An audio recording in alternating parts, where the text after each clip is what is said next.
Hello and welcome to House News.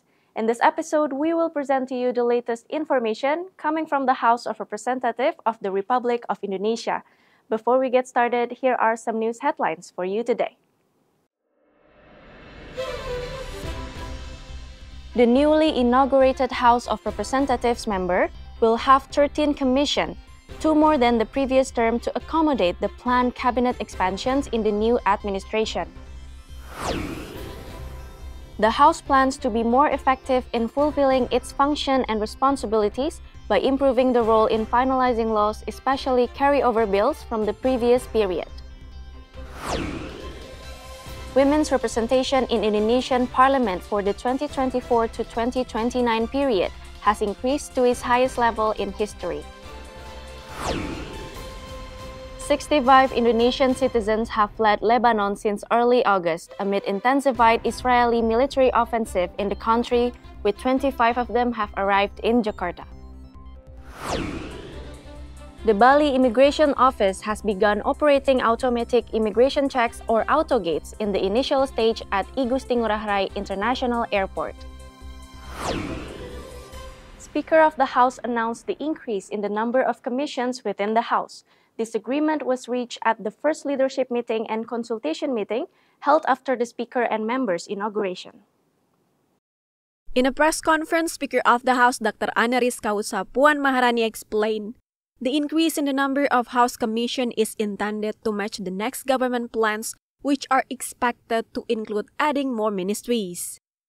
Ini sesuai dengan mekanismenya. Hari ini kami baru selesai tadi menyepakati bersama dengan 8 fraksi yang ada di DPR bahwa ada penambahan 2 komisi di DPR untuk bisa ikut menyelaraskan atau mensinergikan dengan rencana dari pemerintah yang akan datang dengan penambahan kementerian-kementerian yang seperti direncanakan oleh pemerintah, sehingga memang ada keselarasan dan sinergi antara legislatif dan eksekutif.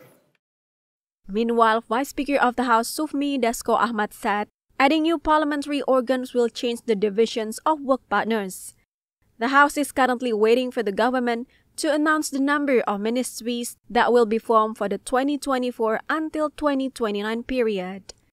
Dasko hoped after the number of ministries is finalized and the leadership of the new parliamentary organ is inaugurated in a plenary session, each organ will be able to function optimally in carrying out their legislative, budgeting, and supervisory duties.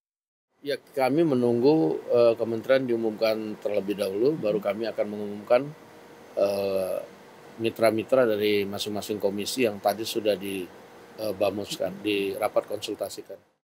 Zikri Endenus, TVA Parlemen Report.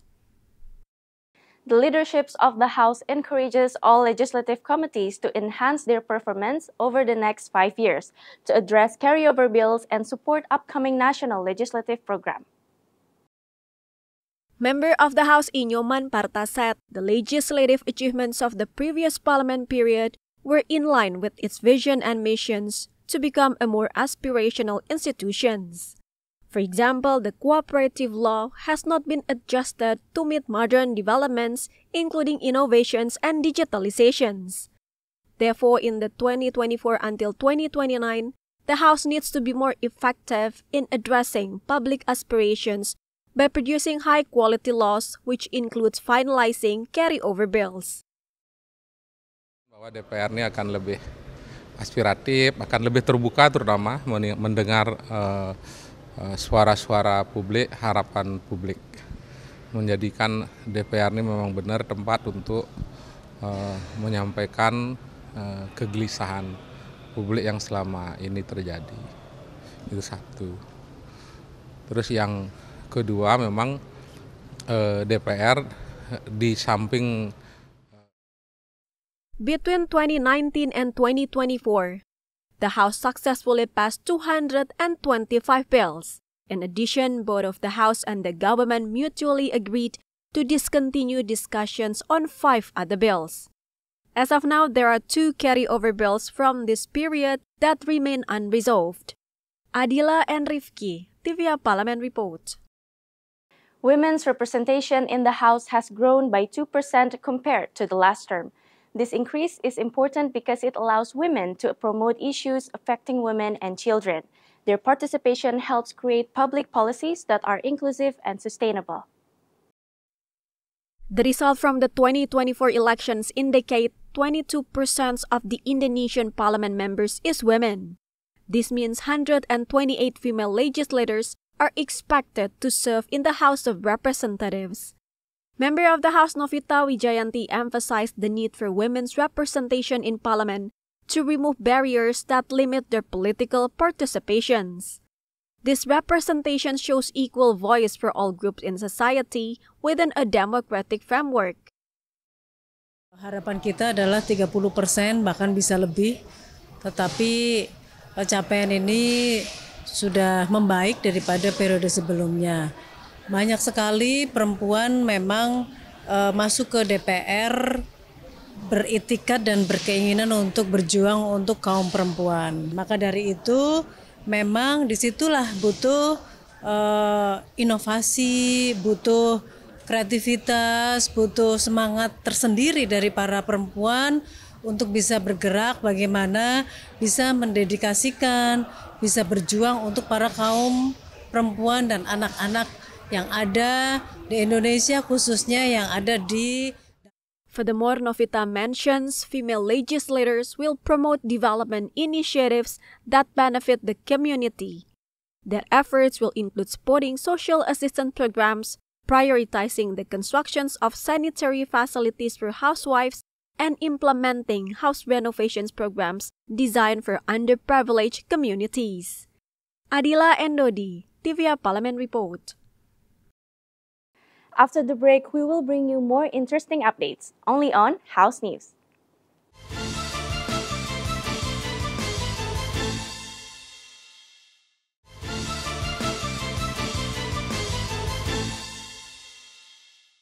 The House encouraged Indonesian citizens to follow instructions from the country's representative in Lebanon to evacuate as soon as possible for their personal safety amid intensified Israeli forces in the region. Member of the House Hasanuddin supports the efforts of the Ministry of Foreign Affairs, which has successfully evacuated 40 Indonesian citizens from Lebanon. He demands the government to ensure the safety of those still in the evacuation process. Communication between Indonesian citizens and the local embassy is needed for ensuring security and safety during the ongoing conflict in Lebanon. The evacuation process for Indonesian citizens in Lebanon is expected to follow safe transportation routes, as not all areas in Lebanon are affected by the attacks.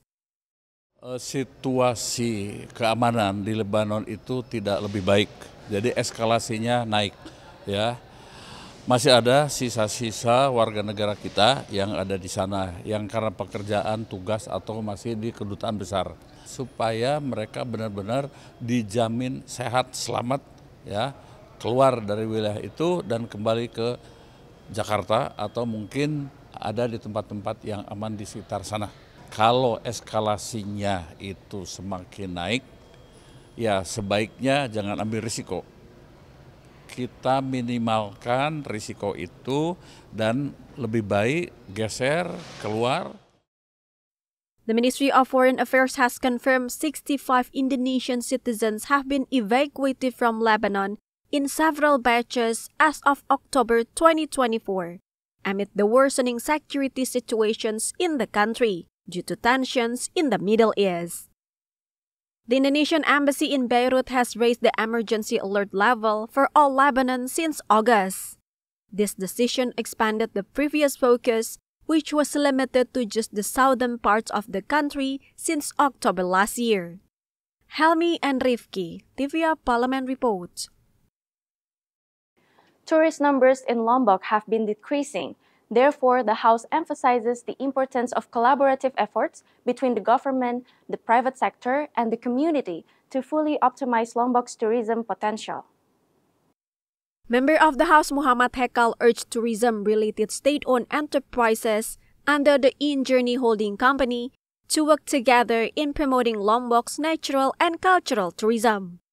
He emphasized even though the focus is on developing sport tourism, Collaboration is important to support the growth of tourism in Lombok. Furthermore, he encouraged InJourney to create innovations and involve the local community, ensuring they benefit from the development of tourism in Lombok. Nah, kita maunya mereka sukses ini, tentulah ini orang-orang terbaik sudah dipilih sebagai direksi, pikirkan, nah nanti kita pantau kira-kira ini berjalan mulus atau tidak dan seterusnya. Harapan kita memang ini harus bisa mandiri dan inklusif, terutama terhadap masyarakat setempat supaya mereka ikut bisa berpartisipasi. In addition, member of the House Siti Mukaromah asked InJourney to make various breakthrough in managing tourism in Indonesia. She hopes that Indonesian tourism will gain greater recognitions and become a top choice for international travelers. Sekali lagi terobosan yang optimal, terobosan yang harus dilakukan oleh putra-putra bangsa. Kerangkanya adalah go internasional kita itu adalah go internasional yang masif, go internasional yang betul-betul dirasakan dan dilihat, kemudian mereka punya rasa ingin tahu dan ingin merasakan dan juga pada akhirnya memutuskan untuk menikmati sisi keindahan, peningkatan adrenalin yang luar biasa dan itu ada di Indonesia. From West Nusa Tenggara, Amita Pradita, TVA Parlemen reports. Labor groups have demanded a 20% increase in the minimum wage due to rising living cost. The House highlighted the need for dialogue among the government, labor union, and the employers to find effective solutions for the workers. Member of the House Obon Tabroni states tripartite dialogue requires active involvement from the government, labor unions, and employers. This collaboration is done to create policies that are fair and benefit workers' welfare and the sustainability of Indonesia's industrial sectors. The demand for a minimum wage increase in 2025 is based on an inflation rate of around 2.5% over the past 2 years. Ya memang ketika bicara dialog yang baik itu kan tripartit. Dialog antara di situ ada pemerintah, kemudian ada serikat pekerja, kemudian ada pengusaha. Ya sepanjang realistis permintaan pekerja, kemudian juga pengusaha juga dalam sisi-sisi tadi. Karena labor cost itu sebetulnya kan kecil dibanding dengan cost-cost yang lain. Sepanjang juga realistis, memang bisa dilakukan dialog itu. Cuma dialog yang dilakukan tentu dialog dengan membangun kepercayaan, dialog dilakukan dengan jangan memandang serikat pekerja itu sebagai subordinat bagi pengusaha, sehingga kan berjalan bisa nyaman. Di Indonesia momentum sekarang itu harusnya momentum untuk dilakukan perbaikan banyak hal. Furthermore, Obon Tabroni hopes the tripartite dialogue will produce fair and sustainable policies. He believes this increase in the minimum wage will boost public purchasing power, which has been declining, and will support overall economic growth. Samuel and Helmi, TVA Parlemen report. We still have more information on technology. Stay tuned right here only on House News.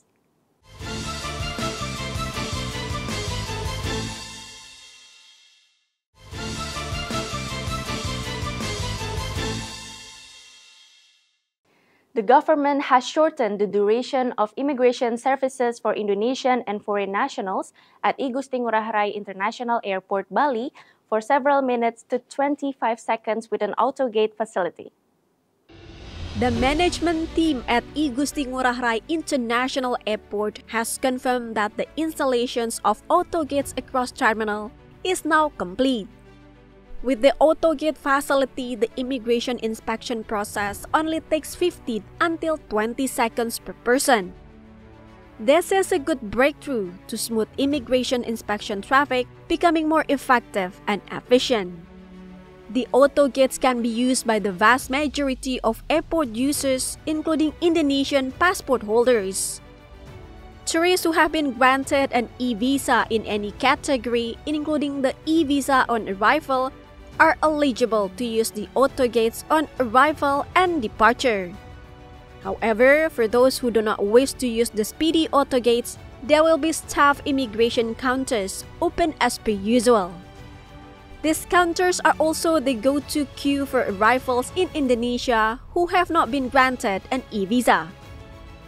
It should be noted that improving immigration services through auto-gates does not mean that security aspects are being ignored. AutoGate passers are also checked to see if they are on the blacklist or Interpol Red Notice. If they are on the list, it is automatically they cannot pass. As of 27 September 2024, more than 4 million foreign nationals had arrived in Indonesia through Igusti Ngurah Rai Airport. The 5 countries with the highest number of international arrivals were Australia, India, China, the UK, and South Korea.